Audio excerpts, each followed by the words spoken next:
Do not celebrate this new Christmas in vain.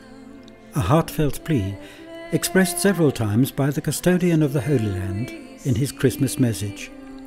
Christmas, he says, seems to have lost its most intimate and true meaning, and this leads us to wonder what the child is for us, to see God in a child, to believe in a God who chose to unfold his greatness in the simplicity of our humanity.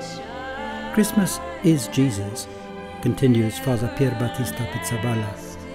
And again this year, the Son of God, as he has done every year since ancient times, waits for us to welcome him, to allow him to be born again in our hearts.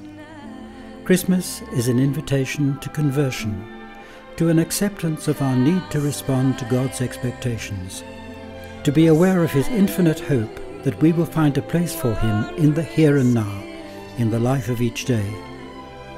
It is the child Jesus, says the custodian of the Holy Land, who frees us from the fear of being swept through the daily flow of history, and it inspires a collective response in which we find ourselves carried by love and through grace to carry with us this little piece of history which God places in our hands.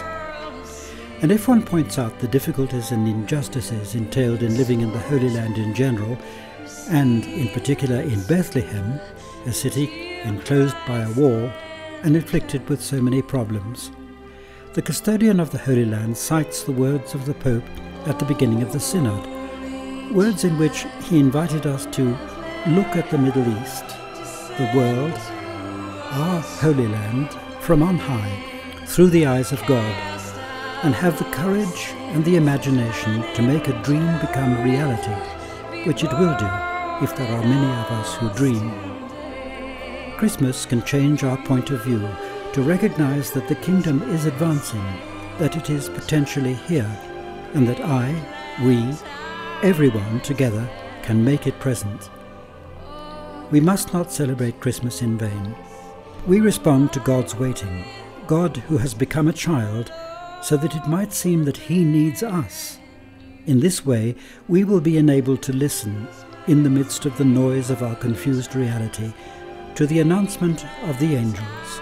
Glory to God on high, and peace to men of good will.